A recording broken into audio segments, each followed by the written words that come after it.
Hello everyone and welcome back to Hollow Knight. I figured out how to get my microphone in the recording. So, there was a tiny little box you had to check and that just enables mic recording. So I got my mic in the main recording, so I'm not doing that thing where I'm recording my desktop to get my mic audio in. I can also hear the game through my headphones now, which is neat. So there are two eventualities. Either you aren't going to be seeing any of this because the audio balance is going to be completely well, actually, the two possibilities are either everything's working out fine and this is going to be a normal episode, or I'm going to cut the sound out completely because the audio balance is crap, and I'm going to do a post-commentary. So hopefully it's the former, because I don't want to have to cut out the entirety of the audio. Yeah, so, welcome back to Hollow Knight. In the past few weeks we've been going over all of the biomes we've already been to and doing as much secret finding as we care to. And we've pretty much gotten everything. Got most everything, at least. But the main... The main quest still awaits us. We've got a couple of things... Let's see here. Yeah, so we've got a fair amount to do. So, we can either go into Deep Nest, we can go explore the fog caverns, we can go up into the second part of the city, and there's still a biome that we haven't revealed yet over there on this side of the city. So, what I think I'm gonna do is go into the fog caverns first, because we kind of went there a little bit, and that was neat. We died very quickly, but I'm hoping to die significantly less this time. Also, so just quick recap. Everything orange explodes. So these little guys, I can whack them just fine. But the big guy here, he'll explode, or he'll launch a homing missile at me if I try and kill him. I don't have a map for this area, which is the major problem. I believe we went in here and we died very quickly. So we can't touch these bubbles with the orange in them either, because even just touching them will blow them up.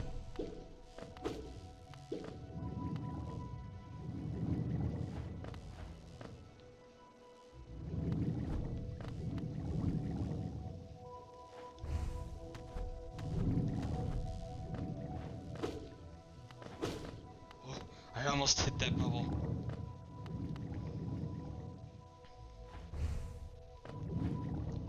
Okay, so down there is all explodey.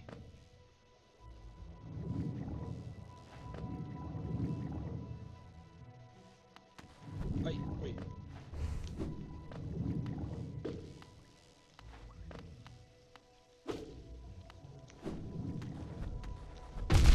Ow. Ow. Here, can I just... There we go.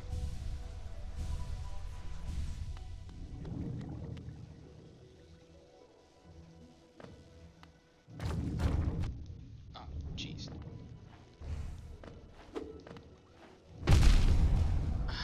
God. Just don't jump. This thing.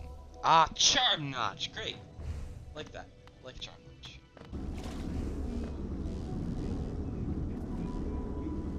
Cannot go through this wall. Which is bad, because I'm pretty sure Cornifer's over.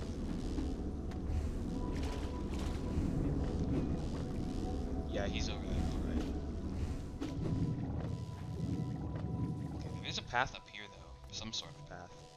Okay, I'm gonna do something risky. You cannot cling to that wall.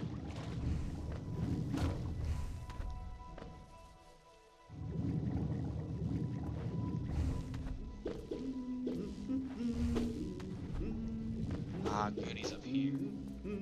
Hello, Cornifer. Oh, as odd as much of hollowness can be, there's a whole new level of strangeness about these caves. Did you see that dark gate below? It's quite unsettling to be near. I did my best to avoid it. Fortunate for me, I found another route in, and though I did end up a little singed after wading through some acid.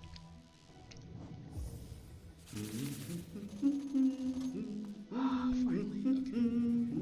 there's the teacher's archives. We can't get in through Green Path. It looks like if we head all the way down, we can reach the teacher's archives. But I think I might actually head out entirely into the Green Path entrance. Try and find that one. Try and reach that one, rather, because I know where it is. Ow. By the way, our extra soul orb, you can see it under the main one. I don't know why I'm pointing at the screen, you can't see me. It holds an extra heal's worth of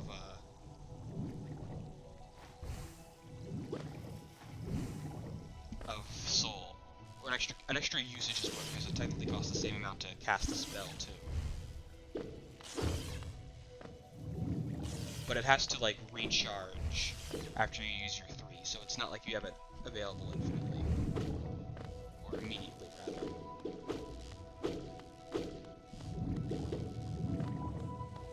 Oh, can I just go around this way? Oh, shoot. Can I just go around? Hi, Coral.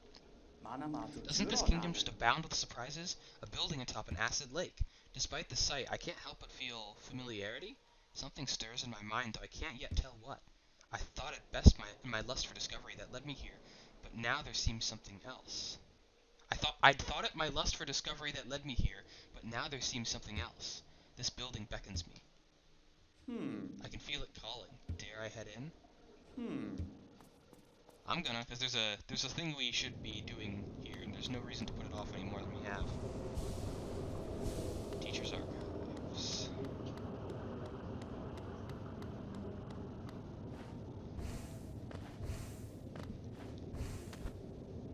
Bench.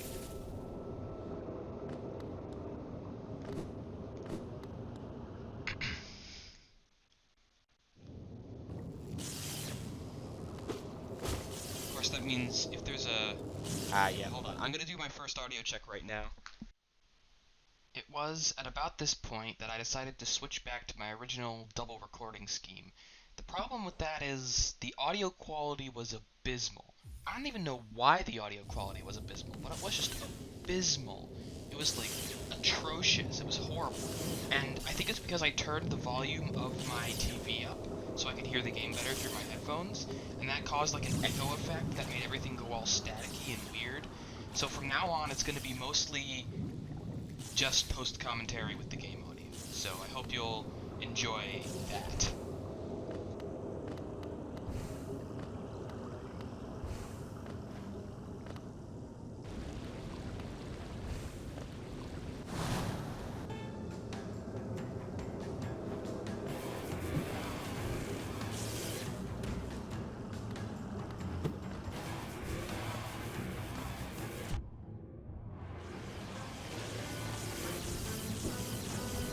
So, ignoring the fact that this is some of the worst gameplay you've ever seen, this is Uumuu, a sort of, I'm just gonna call them a mini-boss because I don't consider them complex enough to be an actual boss. They only have the 2 attacks, the AoE electrical shock, and then the one that follows you around. And they're completely invulnerable to all damage, you'll just bounce off of them, until Quirrell shows up and breaks the shield and lets you get a few hits in. That makes this fight very long, but if you can dodge the attacks relatively easily, so it's not difficult.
Nekiro!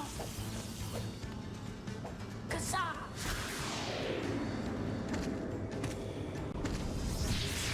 Nekiro! Nekiro!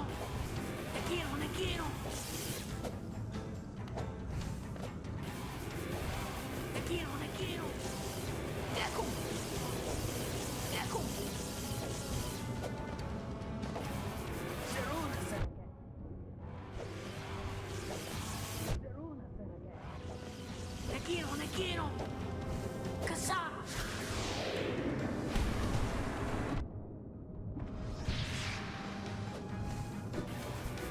Zeruna Serake! Zeruna Serake! Nekiro! Nekiro! Zeruna Serake! Kasa!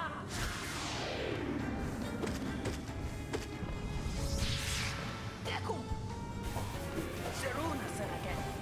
Nekiro! Nekiro! Zeruna Serake! Zeruna Serake! Deku! Deku! Nekiro! Nekiro! Deku!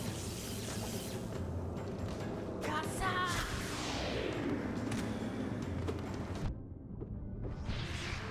Zeruna Serake! Deku!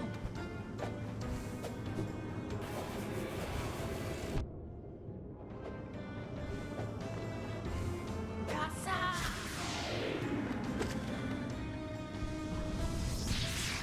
Deku! Deku! Nekiro! Nekiro! Nekiro! Nekiro! Zeruna Serake! Zeruna Serake! Kasa!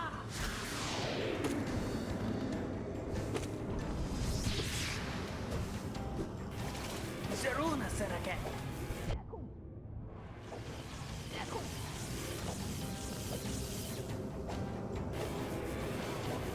Deku! Nekiro! Nekiro! Kasa!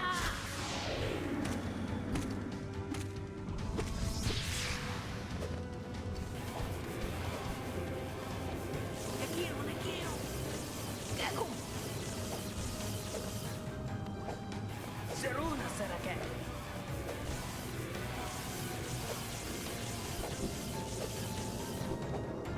Zeruna Serake! Zeruna Serake! Deku! Kasa!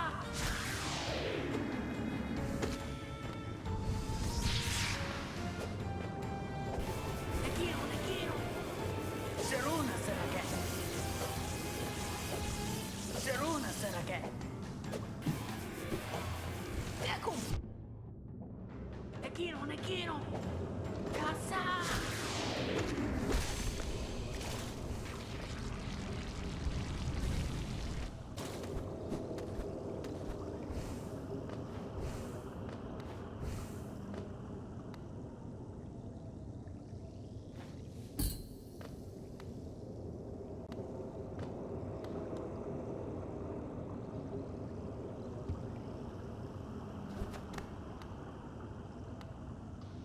Did she call you too, then?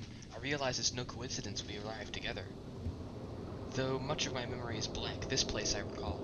Within these chambers, the teacher sought to store the kingdom's knowledge, and at its core she stored herself. To save Hollowness, the teacher willingly became a seal, but upon herself she enacted an additional protection. Though I cannot recall it happening, I played a part in that feat. She called me here, now, to reverse that protection, all in aid of you.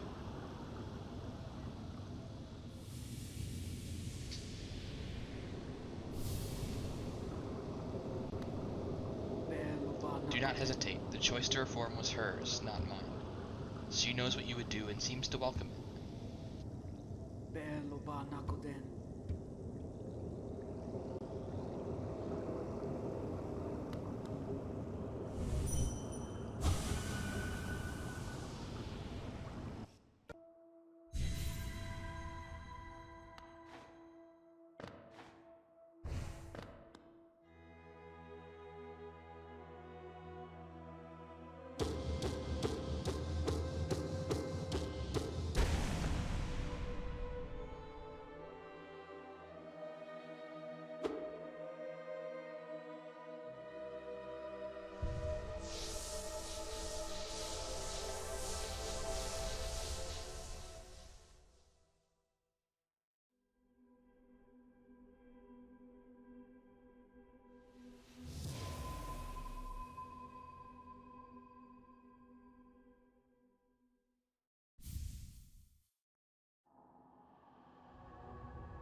was the first major step we've made to advance the story in quite a while.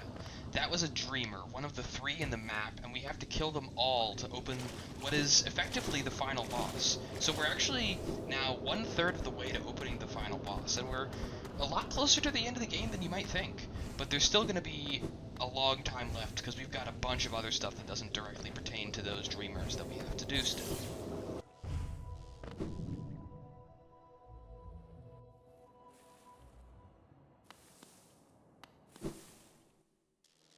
So after doing that, I continued deeper into the fog canyons, and then I came across this place.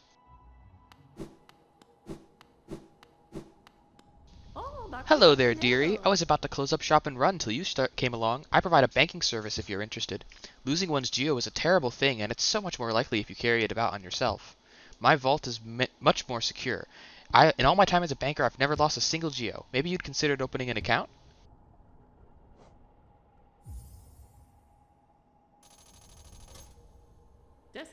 You're a smart one. Next time some dreadful beastie gets the best of you, you'll be glad to know your geo's safe within my shell or my vault. Now let's do some banking. I didn't deposit anything right away because I only had about 600 geo on me. I didn't feel like that was worthy to deposit.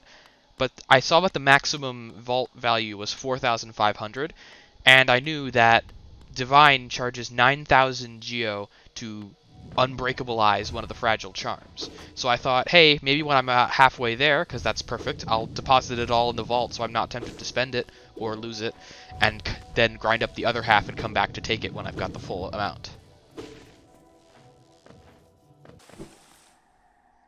Even deeper into the fog canyons, I found this place, the Overgrown Mound.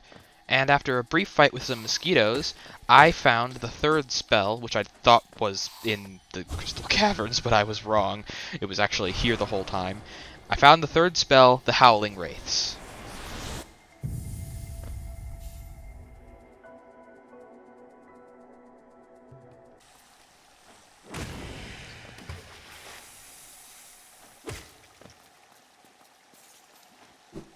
So after all that, I thought it was high time we entered Deep Nest. So I walked, and I walked, and I walked, and I walked some more to where I thought there would be a secret entrance, and I found it, and there was nothing.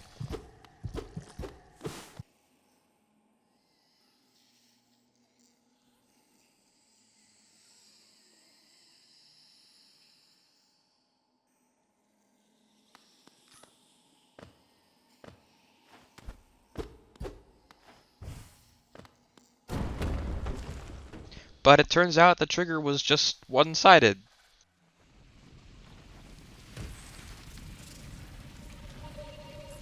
Deep Nest is one of the eeriest biomes in the game.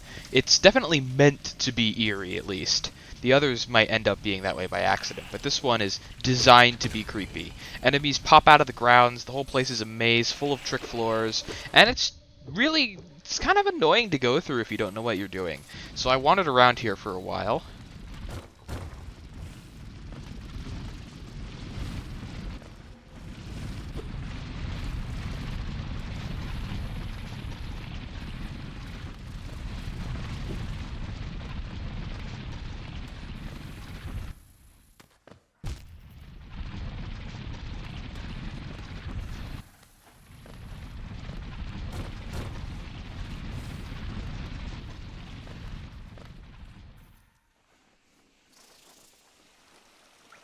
And then I happened upon this hot spring. This was good not just because it restored all my health and soul and had a bench, but it also meant I knew where I was now, and I also knew what was nearby, so I decided to go check that out.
This is Nosk, a boss in Deep Nest. He has a couple of attacks, and they're all pretty deadly if you don't know what to do about them. His run attack, where he runs from one side of the arena to the other, is probably his most common, and you can dodge it pretty easily just by nestling in the corner in the arena. He won't hit you, he'll just go right over you. And if you time it right, you can get a spell off. However, if he does this attack multiple times in a row after you've landed a few hits, he starts stopping in the middle of the arena and spreading infection everywhere. So you gotta keep that in mind if you're looking to time a spell.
After you damage him enough, he'll start doing this attack, where he rains down orange blobs from the ceiling. This is sort of momentum-based, kind of, in that as he tracks you, he speeds up if you're far away to try and get close to you faster, and he'll sort of slow down and turn slower. So the trick here is you gotta move quickly from one end of the arena to the other, then when you start getting towards the wall, you need to bait a blob down, which is just on a timer, and then dodge in between the two to get around it. And then when he does his roar while he's in the ceiling, he'll stop moving, so you know exactly where he's going to land.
Another good thing to know is that once he starts doing the attack, every time he jumps more than once consecutively, he's going to jump up into the ceiling immediately after.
The best time to heal during this fight is probably when you're crouched in the corner and he's running over you. You have a decent window. You just have to be careful that if he throws out the blobs, you can't have any of the blobs going to hit you, because that's going to be bad.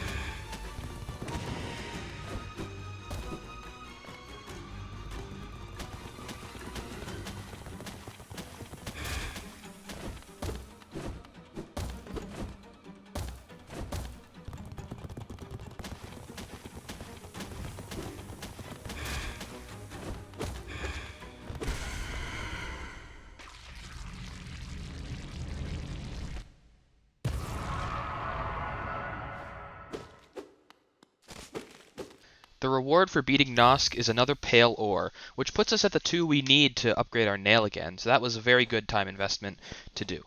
Unfortunately, I was just out of time in the episode in general, so I'm going to end this here. Thank you for watching, and hopefully next week the audio quality will not be completely and utterly garbage.